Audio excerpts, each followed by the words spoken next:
the Minister of Higher and Tertiary Education, and right behind me there is Honorable Gabriel, the Minister of National Housing, and also Dr. Mswere, Honorable Dr. Mswere, who is our Minister for ICT. So this team is here to make sure that we can ask questions after the cabinet brief.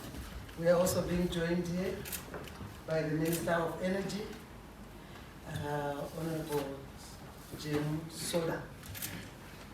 So once again, I want to welcome you to the 13th post-cabinet press briefing. And as usual, we'd like to thank you for the support.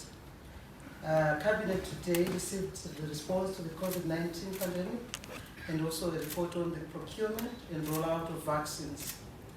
Cabinet considered this report, which was given by the Minister of Higher and Tertiary Education, Innovation, Science and Technology Development, Honorable Professor Movira, on behalf of the Vice President and Minister of Health and Child Care, Honorable CGD Chiwenga.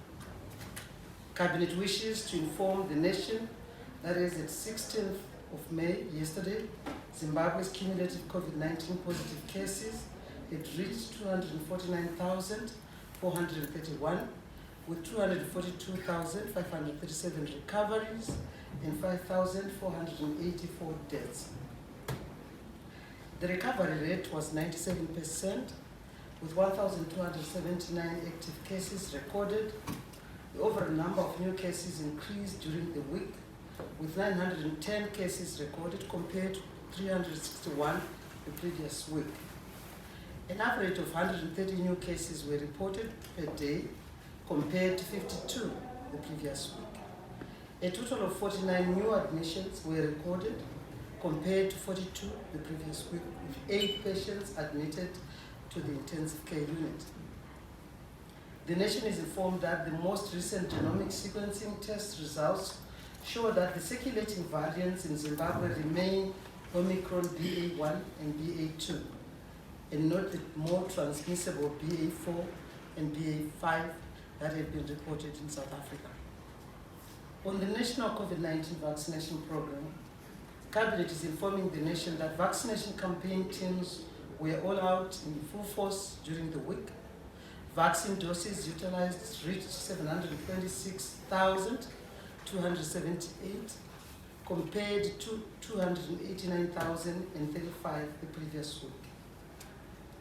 The cumulative numbers of vaccinations since the outbreak of the pandemic in 2020 have now reached 6,131,637. And I repeat, the numbers of people who have been vaccinated are 6,131,637 and 4,381,446 for the first and second dose, respectively.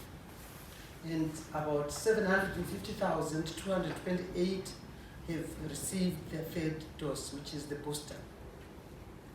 All provinces except Harare, Mashonaland West, and Chitungiza City have recorded vaccination coverage above 50%. The public is urged to take advantage of the current vaccination blitz at a center nearest to you. The nation is further being informed that 14 new COVID-19 cases were detected through the school's surveillance system. This brings the number of cases recorded since the beginning of the second term on 3 May 2022 to 66. The Ministry of Primary and Secondary Education continues to provide the requisite facilitation for the ongoing COVID-19 vaccination blitz campaign in schools. Provinces are planning to extend phase 2 vaccination campaign by a few more weeks to ensure that all eligible learners are vaccinated and are maximally protected, especially during the winter season that is now upon us. Cabinet also advises the country to remain vigilant in view of the surge in COVID-19 cases. In embracing the new normal, Cabinet has approved the following measures.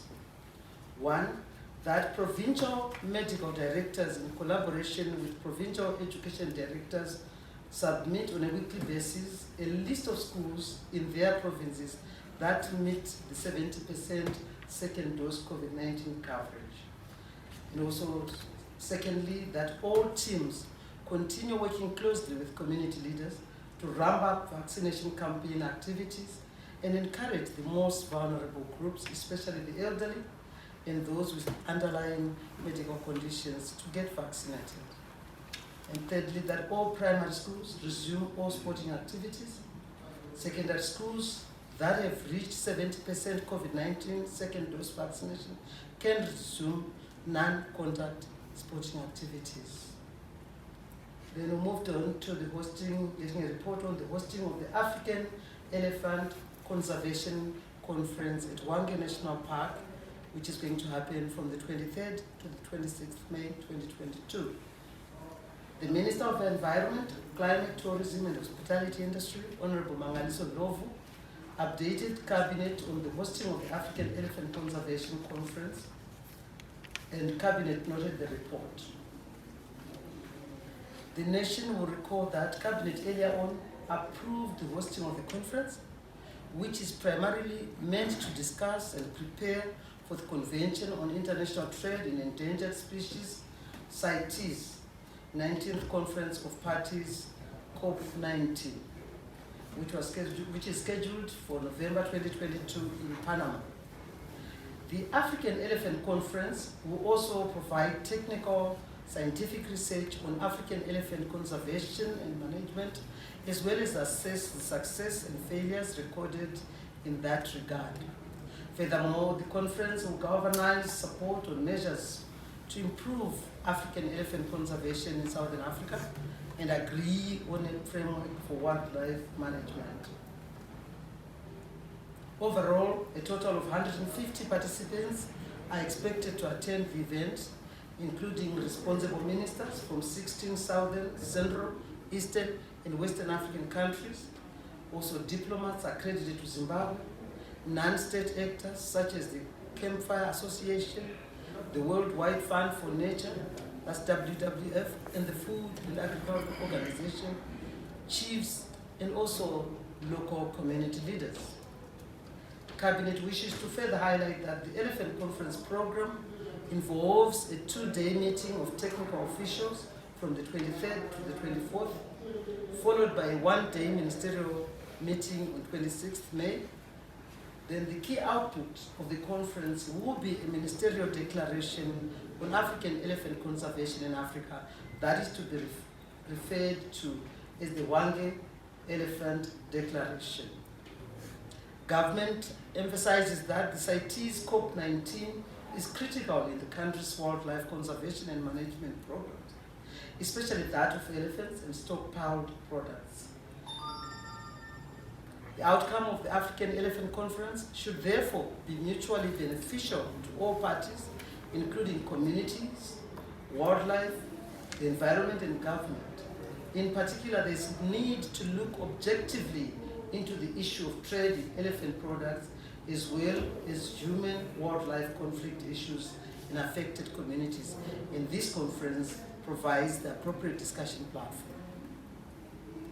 Then we moved on to receive a proposal on the Smart City project. The Minister of ICT, Postal and Courier Services, Dr. Honorable Jennifer Muswere, presented a proposal on the Smart City project, and this report was adopted by Cabinet. This Smart City Solutions proposal relates to the strategic area, which will introduce operational efficiencies in law enforcement and city administration through the use of ICT. Implementation of the solutions is spearheaded by the Ministry of ICT, Postal and Courier Services.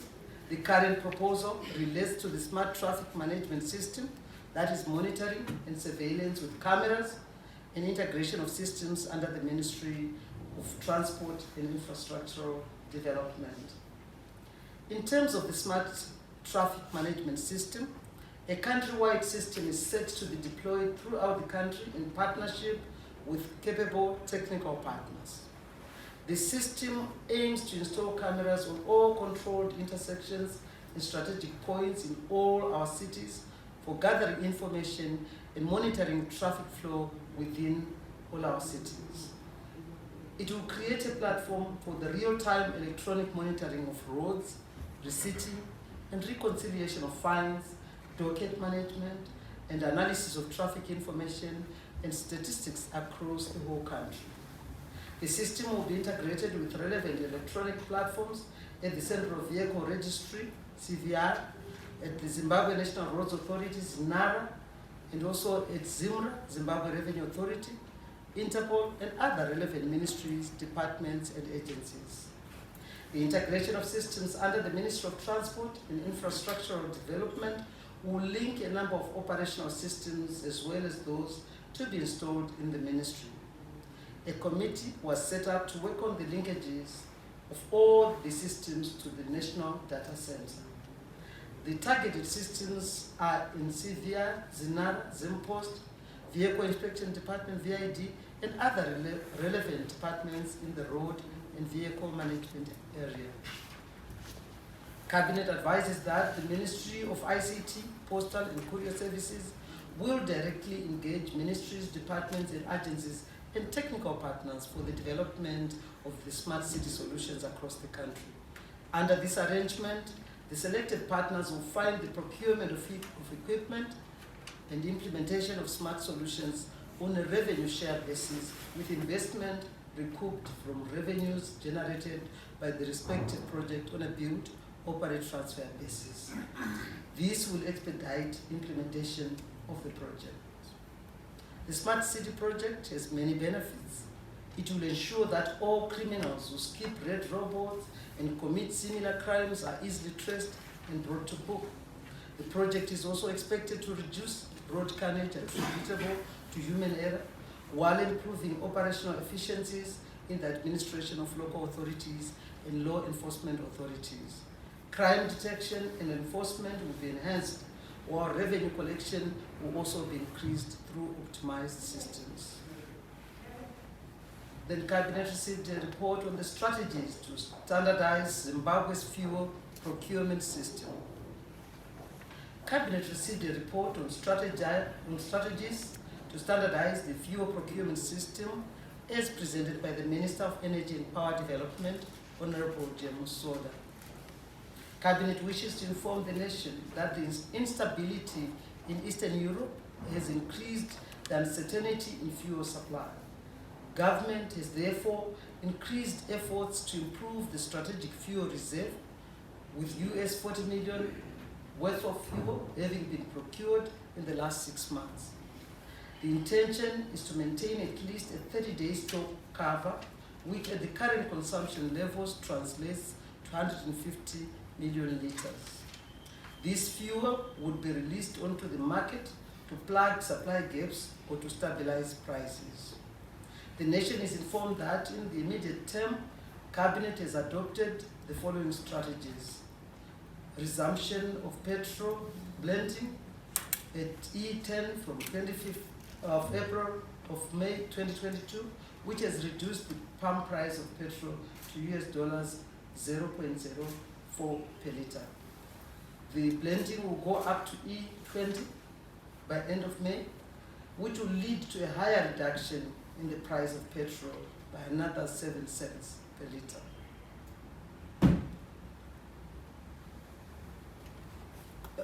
Also, government has decided to revert to monthly pricing to make sure that there's stability in the price of fuel on the international market. Government intends to set up a fuel price stabilization fund to cushion consumers from sharp increases in fuel prices, and discussions are ongoing on the modalities and timing of the fund. Government will come up with measures to stabilize and ensure consistent supply of fuel. Then Cabinet received progress reports on priority projects for the first 100-day cycle of 2022. Cabinet received reports on progress made in the implementation of priority projects for the first 100-day cycle of 2022, as presented by the following ministers: the Minister of Women Affairs, Community, Small and Medium Enterprises Development, then the Minister of National Housing and Social Amenities, and then the Minister of Youth, Sports, Arts and Recreation. The Minister of Women Affairs, Community, Small and Medium Enterprises Development, Honorable Dr. Stabilization, reported that the following progress had been recorded on projects under her purview. First, the ministry is funding 31 women projects worth $24.8 Zimbabwe million through the Women Development Fund in the Mashonaland Central and Harare Metropolitan Provinces, with 109 women directly benefiting and a further 400 people benefiting indirectly. Then 434 women were trained on the establishment of women empowerment clubs in the Matabeleland South, Mashonaland West, and Mashonaland East provinces. The training areas include leadership, business management, financial literacy, value addition, and family health. Then 3, the setting up of one-stop center for victims of gender-based violence is 65% complete, with the casting of the concrete slab for the building of housing. The center is now complete, as well as establishment of the relevant services at the hospital, namely counseling, police, victim-friendly unit, and medical, legal, and administrative services.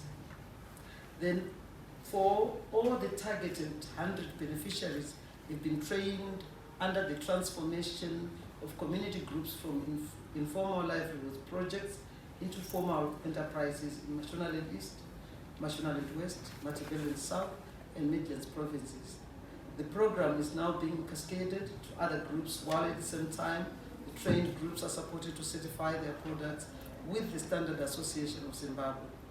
And finally, 5, a total of 241 small to medium scale entrepreneurs from Shawan, about 51, Gokwe South, 53, Makoni, 82, and Chimanimani, 52. All those were trained on entrepreneurship and business management skills. And the Minister of Youth, Sports, Arts and Recreation, Honorable Dr. Kirsty Coventry, reported that the progress recorded for projects under her purview are as follows.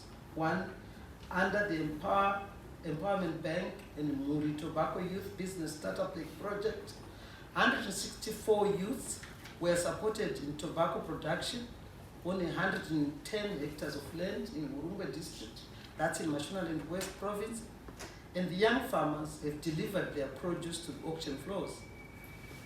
2, under the Youth Drug and Substance Abuse Awareness Project, campaigns have been held in 6 out of the country's 10 provinces. Then 3, under the Skills Outreach Program, a total of 2,215 youths were trained, surpassing the targeted 2,000. Then 4, regarding the women and girls sport festivals, a total of 16,708 women and girls participated in festivals, which have so far been conducted in 73 districts, while 1,825 women and girls have been established. The clubs have been established in most of the country's wards. And 5, on the Kanyemba Arts and Culture Center project, that's in Kanyemba, Mashonaland Central. All the preparatory work for implementation of that project has been completed, including regularization with the local authority. Then Cabinet received the report from the Minister of National Housing and Social Amenities, Honorable Daniel Garwe, who outlined the progress made in the implementation of projects under his ministry as follows. 1, the brickwork for 3 of the 4 blocks of flats at the Tswarasekwa flats, which are being constructed for households affected by flash floods, is now complete, with the funding coming from government. Provision of services for the additional 14 blocks of flats to be constructed in partnership with the private sector is underway. Overall, the project is 56% complete. Then 2, in Binga, for the Binga floods victims' core houses in Sungwale are being constructed by the Department of Public Works. 3 houses have been roofed, while the remaining 14 are at roof level. That is, the brick superstructure is complete, leaving overall project completion level at 85%. 3rd, the Mpumalanga project, that is in Wangi, in Matabeleland North Province, which targets the provision of off-site and on-site infrastructure for 2,000 high-density stands is at an advanced level of completion, with construction of water and sewer reticulation at 80% completion, and construction of roads and stormwater drains standing at 66%. Then 4, in Gweru, the Senga Messenger Scanned Housing Project, targeting the construction of 11 blocks of flats, is progressing well, with construction having started on 1st February 2022, and the slab for 4 blocks having been completed. Then 5, for the Kasese Housing Project in Kariba, where houses are being built for families whose houses were built under electricity pylons. The environmental impact assessment has been done, paving way for the resumption of the projects. Then 6, the Marondera Housing Project, under which 4 blocks of flats are being constructed for civil servants, is on course for completion in August 2022 as scheduled.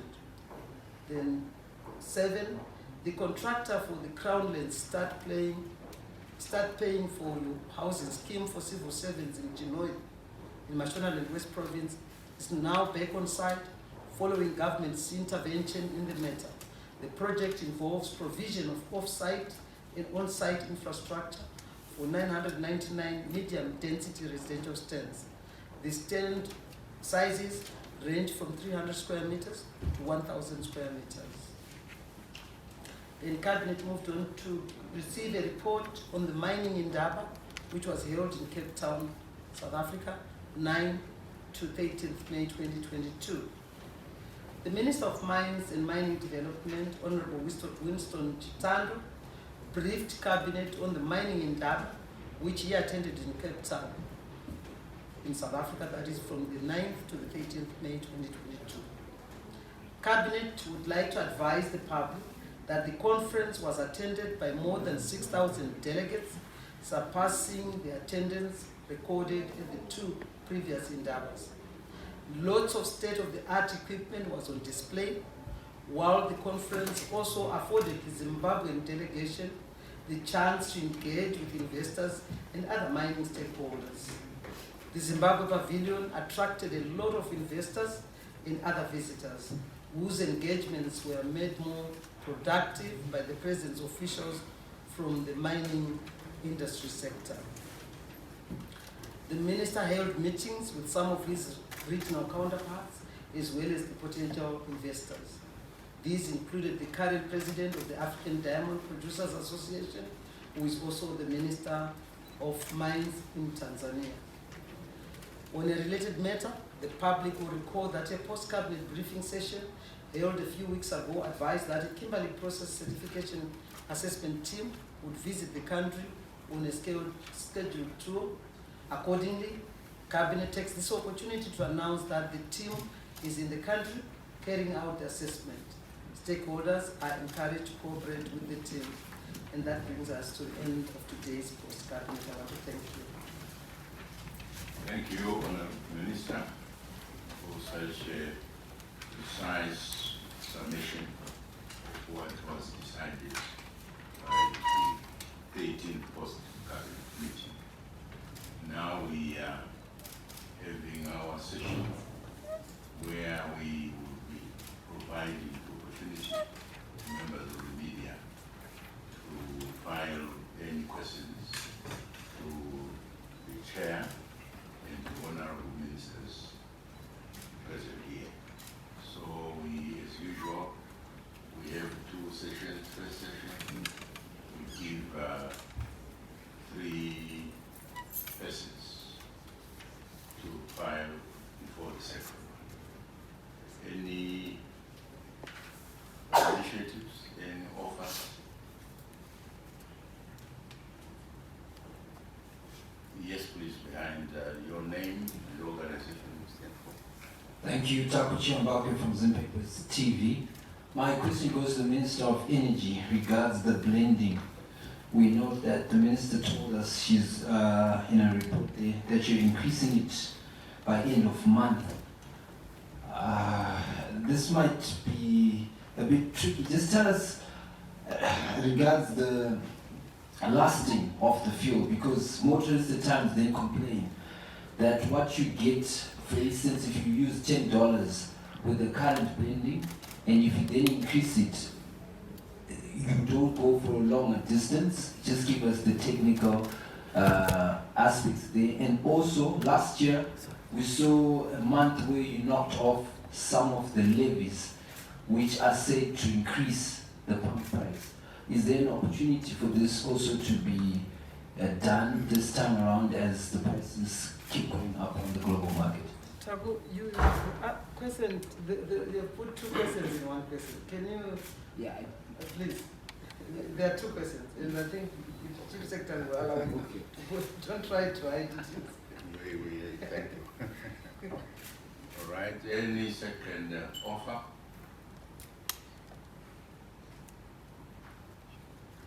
Yes, please. Maxwell Tabata Star FM. I just want to ask the Honorable Minister of Energy concerning also the issue of blending. Are you also going to also allow maybe motorists who doesn't want the blended type to also have the type that they want? Because some people they say no, the blended will damage their vehicles. So are you also going to have two situations, two prices or two types of fuels? Okay. Last one, last offer. Yes, please.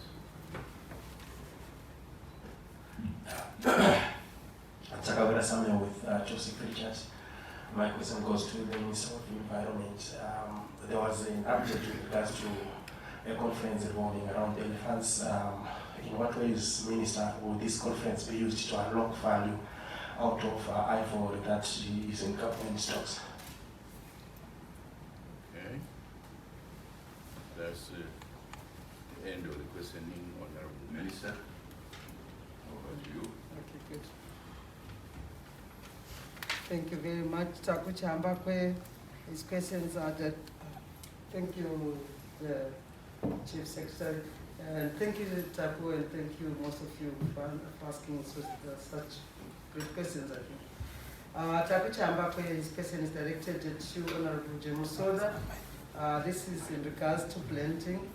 I guess you can tackle the same question together with Tapa's question, because they are all asking almost the same thing. He's worried about the blending, increasing it from E10 to E20, and they feel that there are some motorists who do not want. They are complaining. Some say if they put that kind of fuel, it doesn't take them long. They can drive for a long time, and some are saying it damages their cars. So maybe let's tackle those first, and then we'll go to the next one. Thank you, Minister. Thank you very much, Honorable Minister Chair. Question coming from Chiambakwe regarding blending of our petrol, the unleaded, which we are blending with ethanol. At the moment, like you have heard from the report, we are blending at E10, which is 10% being the local content, the ethanol which we are putting into unleaded petrol to obtain the fuel that the blended fuel that we are using for our cars in the country. This blending is done for a variety of reasons, and something that we are actually achieving through blending by using a locally produced product. We are getting the burden of foreign currency that we don't have adequately to import all the fuel requirements that we need for the country. So we use a locally produced product, and also you realize that ethanol is cheaper than the unleaded fuel which we are procuring from outside the country. As we speak, ethanol is going for $0.10, and the blending that we did on the 25th of April managed to reduce the price of petrol by 4 cents.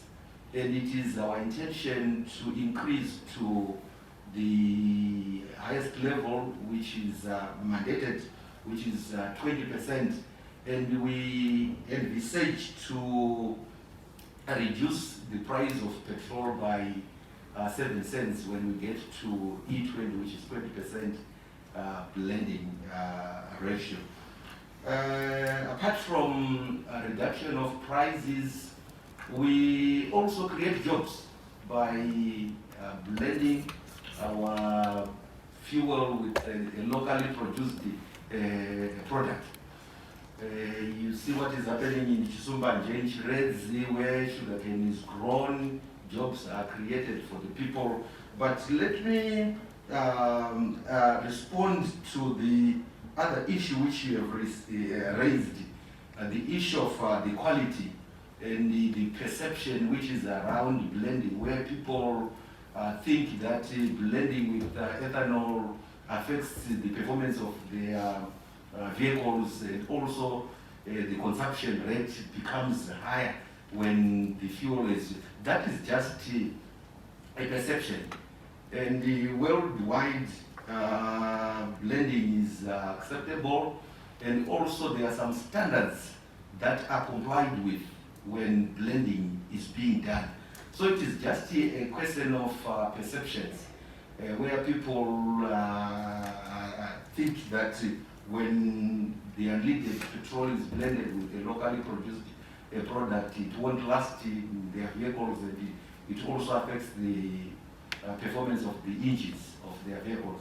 That is a mere perception, but in terms of the standards that are worldwide acceptable and recognized, blending can happen safely, and it doesn't affect the performance of your vehicles.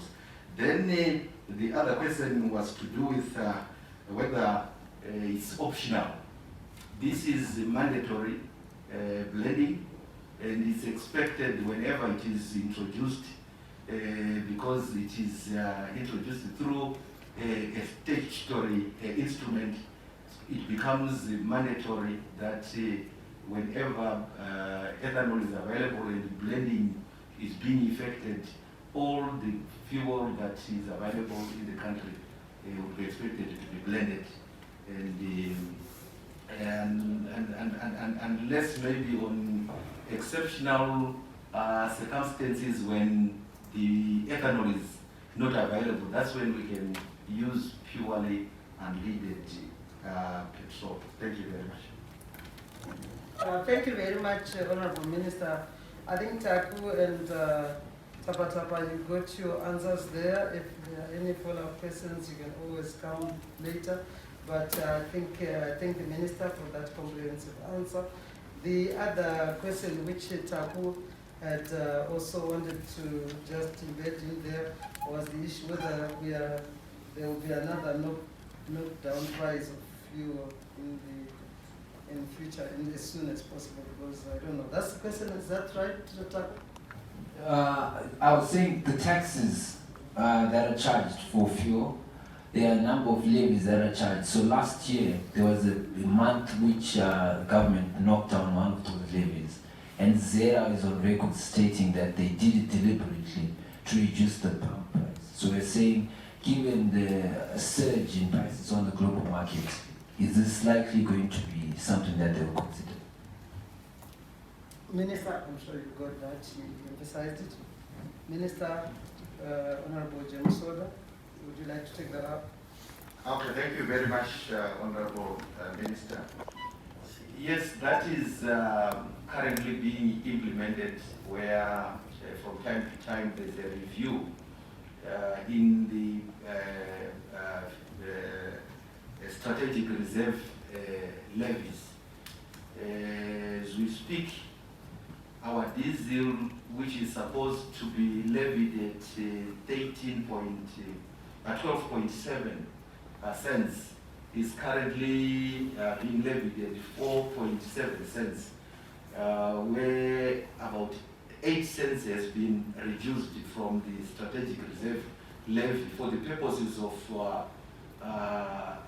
containing the prices, trying to reduce the prices. So the issue of the levies being altered from time to time is happening, even as we speak currently, because 8 cents is not being charged for our diesel that is being sold.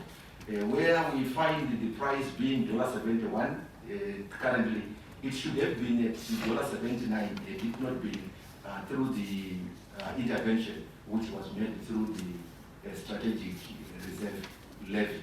So this is currently happening. Thank you. Thank you very much, Honorable Minister James Soda. And the last question during this round, first round, was from, I didn't get the first name. Samuel Tagawere, yes. Okay, Samuel, and his question is directed to the Minister of Environment and Tourism, Honorable Manganisigo.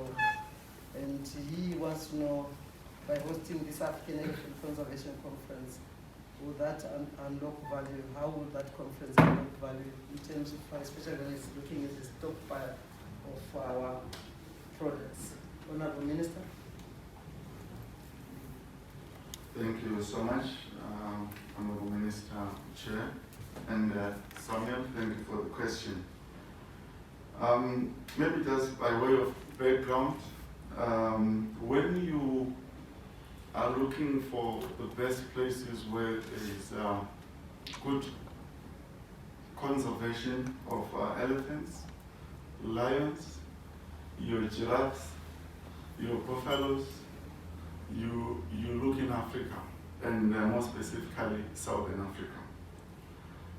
And these conservation successes have their limits, which we are currently experiencing. As you would agree with me, the human-wildlife conflict is on the rise. The habitat loss is a real threat to our continued conservation efforts. We also realize that as the region, especially SADC, we hold up to close to 65% of the world elephant population, Botswana having the highest, followed by Zimbabwe. And we take this responsibility quite seriously. However, it's important that while we hold this stock really for the benefit of the entire world, there are concerns that it looks as though in most instances through CITES, these same countries that have done so well in conservation are being punished. And in most cases by decisions that are not scientifically based, in most cases decisions that are political. We thought it's important that we meet, mainly as the African Ministers of Environment, where we have also invited other ministers, to exchange notes on how we can continue on our conservation trajectory, but also how we can tackle other critical issues, given that we are heading to Panama, CITES COP19 this November. So among the key outcomes that we are looking at really is a position that we'll take to CITES from Africa on how conservation should finance itself. It doesn't make sense that as a country we have a holding capacity of about 45,000 elephants. We are currently sitting on close to 90,000 elephants. And when these elephants are dying due to natural attrition and other reasons, we only stockpile. That stock, that ivory cannot be plowed back to support our conservation. Even when we have gone through 2 years of COVID-19, which has significantly reduced the revenues from tourism. So we want to exchange notes and come up with a position, an African position, that is in favor of conservation. And we know that anything short of what we would have come up with in that conference definitely is not in support of conservation. Thank you, Mr. Thank you very much, Honorable Manganiso, for that comprehensive answer. And to sector, that brings us to the second round. Thank you very much. Round 2. Any offers? Yes, please. Okay, my name is Muji Tatenda, and I'm a freelance journalist. And my question is directed to the Minister of Environment. I wanted to ask, following calls by conservationists in terms of totally abandoning the trade of ivory, as well as the increase in terms of wildlife human conflict, what measures are you putting in place to see to it that this conference will be used to put a strategy that alleviates all these challenges in terms of human wildlife conflict, as well as the ban on trade of ivory? Okay, thank you. Any volunteer, second volunteer? Yes, please. Everton Secure SABC News. Just to add on to the Minister of Environment, you spoke about habitat loss and the ever-growing population, and the ever-growing population of elephants. Is culling a consideration? Is it going to be part of your deliberations, or you just want to get rid of the stocks that you have? Are you also considering reducing the numbers of the animals that you actually have in your in the parks or in your in the areas that they reside? Thank you. Okay. The last one. Yes, lady at the back. Good evening. I'm Josephine Mugio from ZBC. Also to the Minister of the Environment.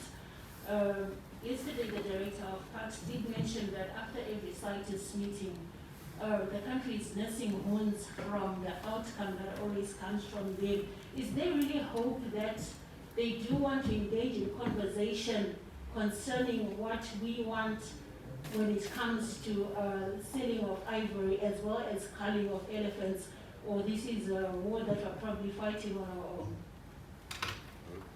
Thank you. That completes our Thank you very much. Once again, I want to thank you for all those good questions. Statenda, who is a freelancer, and all these questions are directed to Honorable Minister Manganiso Dobu. He wanted to know, following calls by conservationists on total ban on actually the population of elephants, what measures are you putting in place that this conference will at least bring you together, especially when you look at the human and wildlife conflict? Minister? Thank you so much, Tatenda. I will start by giving you my opinion that I don't believe they are conservationists. They normally call themselves animal welfare groups. Conservationists will not take a stance that is not a conservation stance. Now, the calling for total banning has been there for quite some time. In fact, the elephant species at some point, even for the Southern African region, was listed in Appendix 1, which pretty much restricted any trade. But because of the growing populations, they were then uplifted to Appendix 2, which allowed for one-off sales which will be approved by CITES from time to time, which is where we still find ourselves in. However, again, we find that mainly the NGOs under this animal welfare category, and some of the countries, particularly the West, And indeed, some of the African countries have also joined in trying to curtail the ability by the countries in the Southern African region to plow back into conservation benefits that are coming from the wildlife resource.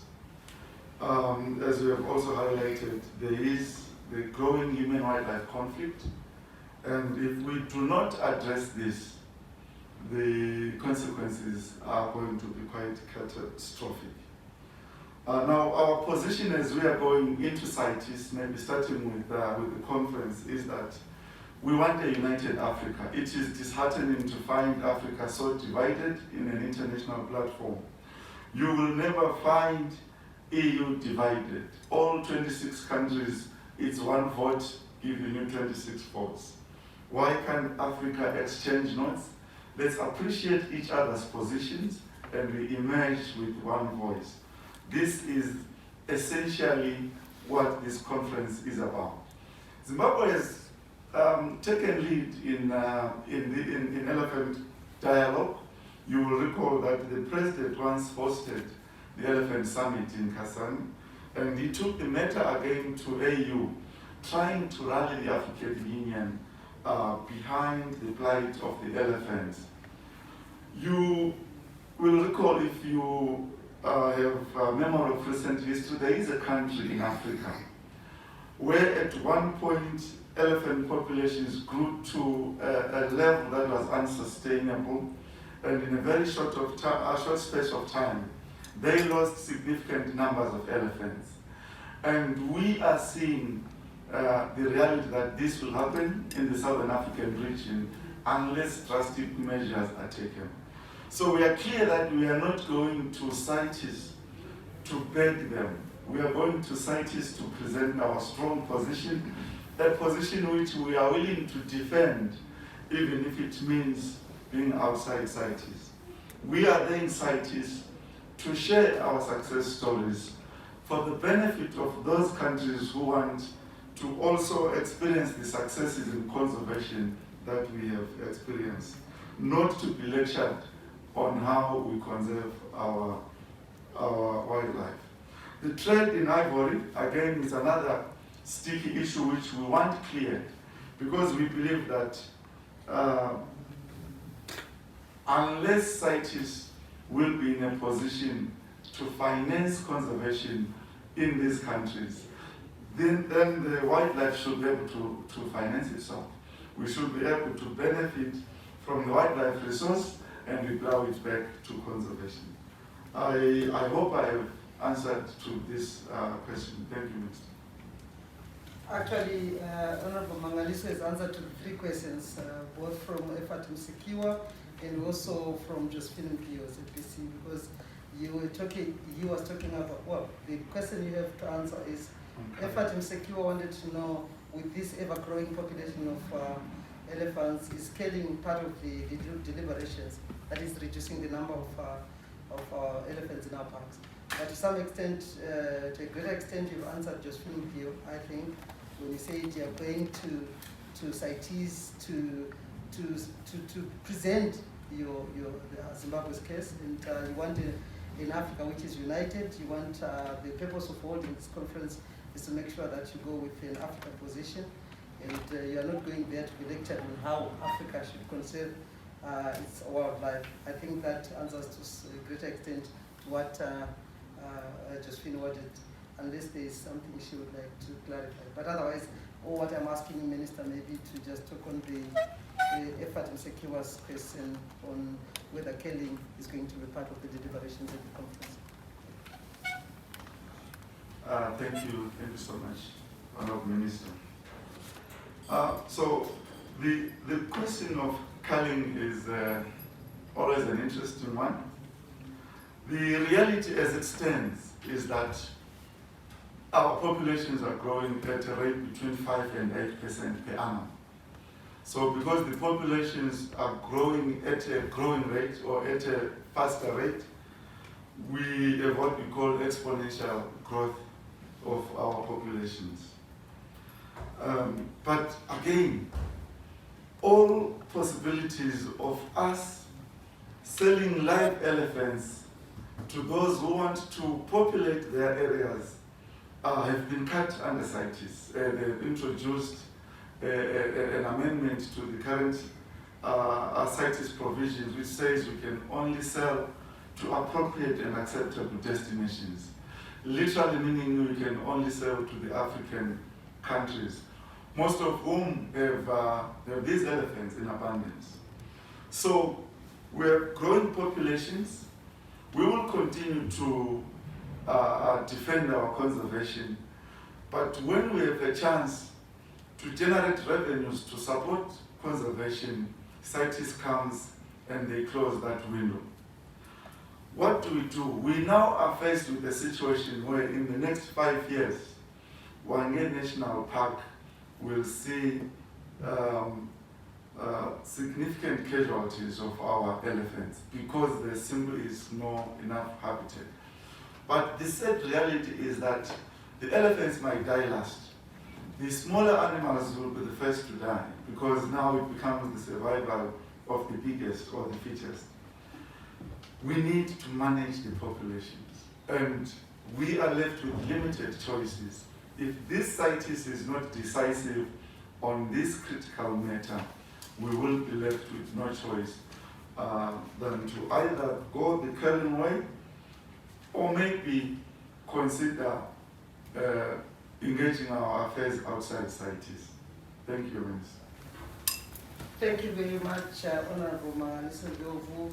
I just want to say I think he answered comprehensively to all your questions, but if there's anybody who has got a follow-up question or a point of clarity, I will allow that, one or two. But otherwise, I think he has really answered comprehensively. Chief Secretary. Do we have now to conclude, or you wanted further explanation? Those who offered who put the questions. I think they're happy. They are happy. You are happy? Thank you once again, and I want to thank my colleague ministers for being there to answer those questions. So we sincerely want to thank you, the members of the fourth estate, for putting across the information to our populace. I thank you very much. Let me also add my appreciation to you for your attendance, and more especially for the honorable